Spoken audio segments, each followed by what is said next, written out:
দেশবাসী, আসসালামু আলাইকুম। আমি এস এম জাহাঙ্গীর হোসেন,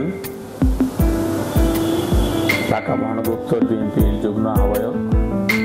দীর্ঘদিন এই গত 15 বছর আমাদের রাজনৈতিক জীবন, ব্যক্তিগত জীবন এবং নির্যাতন নিপীড়নের যে কল্পকাহিনী আমাদের কাছে আছে, আমরা যেটা শিকার হয়েছি সেটা নিয়ে, এবং আমরা যেহেতু রাজনীতি করি, ঢাকা 18 সনের কিছু আংশিক ব্যাপার নিয়ে আমি ফ্ল্যাশ টিভির সাথে যে আলোচনায় ছিলাম, আমি আশা করব সেই আলোচনাটি এই ফ্ল্যাশ টিভির মাধ্যমে আপনাদের সামনে উপস্থাপিত হবে এবং আপনারা সবাই দয়া করে সেই ফ্ল্যাশ টিভির আমার যে ব্যক্তিগত আলোচনা সেটা আপনারা দেখবেন এবং দেখে আপনারা কমেন্ট করবেন যে আমি সেখানে আর কি কি করতে পারি, স্পেশালি ঢাকা 18 সন নিয়ে।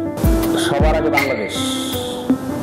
আমরা একটা কথা বলি, দিল্লি নয়, পিন্ডি নয়, নয় অন্য কোনো দেশ, সবার আগে বাংলাদেশ। এই স্লোগান নিয়ে আমরা ইনশাল্লাহ আগামী দিনে এগিয়ে যাব। সকলকে ধন্যবাদ। আল্লাহ হাফেজ। বাংলাদেশ জিন্দাবাদ।